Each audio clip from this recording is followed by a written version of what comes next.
Hi again, it's me. Decided to do another episode since I just researched it.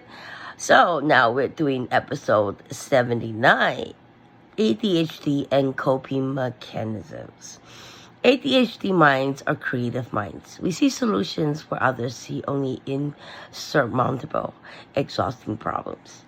This is especially true when those problems are idiosyncrasies associated with ADHD. There are many coping mechanisms that can help adults with ADHD, including therapy, cognitive behavioral therapy, or eye movement desensitization and processing, EMDR. My therapist mentioned those two, especially the eye movement. And the third one is dialectical behavioral therapy. Look up DBT. Second, exercise. Third, sleep. 4, mindfulness. Mindfulness training can help you improve your focus in the moment. You can practice mindfulness anytime, even when you're feeling overwhelmed. 5, organization. 6, time management. 7, fidget toys. You can use sensory toys like a fidget spinner to help you focus. I have a little spinning thing that I spin, or I do this to the pen. Yeah, I'll show you. This is really, really cool. All right, hold on. So you do it like this. Oops, broke. Too bad. Move out. Next. I spin the pen for fun. Number 10, movement. Number 11, healthy eating. And number 12, money management. You can set up a system to save document receipts and stay on top of your bills. So how do ADHD adults cope? Some say working out is perhaps the most positive, efficient way to reduce hyperactivity and inattention in ADHD. Exercise can relieve stress, boost your mind, and calm your mind, help work off the excess energy and aggression that can get in the way of relationships and feeling stable. So next, we move on to the 5 stages of ADHD. 1, excitement and relief. 2, investigation. 3, frustration. Oh, that's me. 4, acceptance. That's me too. 5, application. Now, I'm going to mention 2 strategies that you can do as an ADHD to calm your mind. One of them is a 10-3 rule. So I discussed this strategy in my previous episodes.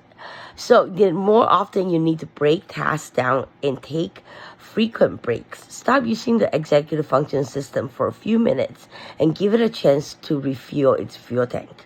This is why we talk about the 10 and 3 rule with ADHD. 10 minutes of work, 3 minutes of break.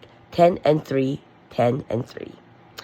Next, I also heard this from one of the social workers that when I was in the hospital, I met her. She taught me this and I looked it up. And it's connected to ADHD. So it's a 5, 4, 3, 2, 1 rule. It's one of my favorite actually that I start practicing. 5, you focus on the 5 things you can see. Then 4, you can touch. 3, you can hear. 2, you can smell. And 1, you can taste. How to deal with high-functioning ADHD? The path to managing high-functioning adult ADHD is as diverse as the symptoms themselves, requiring a nuanced approach, treatment, and support. Effective management strategies often combine medication, therapy, and lifestyle adjustments, tailored to each person's unique challenges and strengths. However, when ADHD hyperfocus or do something that they're forced to do, it causes ADHD burnout, which is one of the biggest disadvantages of ADHD. It's an exhaustion that stems from coping with ADHD symptoms. It can leave you feel drained, frustrated, and demotivated. I have that sometimes. There are good days, there are bad days. Because of this, simple tasks like cooking, cleaning, and responding to email feels impossible to carry out.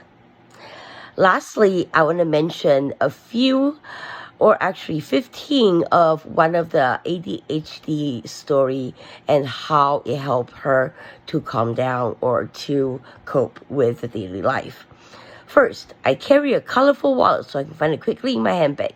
Second, I invite people over for dinner or visit so I have a clean up and get ready for them. 3, I stay organized by hanging a list of tasks to do on the inside of my front door. 4, I create a document hotspot for time-sensitive documents. 5, I store items that are used together near each other, so I don't have to run around to get things I need to do a job. 6, I write important things down on brightly colored paper. Ooh, I like that. I like color pens. 7, I clean up in stages. 8, I turn on music and keep moving while I clean and tidy up from room to room. 9, I start each day with a 5-minute mindfulness session. 10, I plan ahead.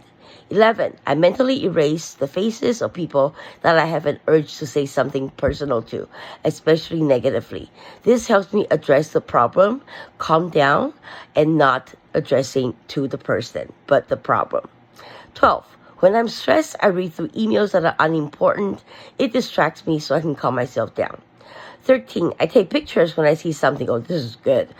I do that too. That catches my interest that I want to do something about. I don't have to write down a phone number or other information. I'm going to tell you one quick little trick that you can do. When you actually find something but you can't copy and paste when you press on it, you take a screenshot of it. That screenshot becomes a photo.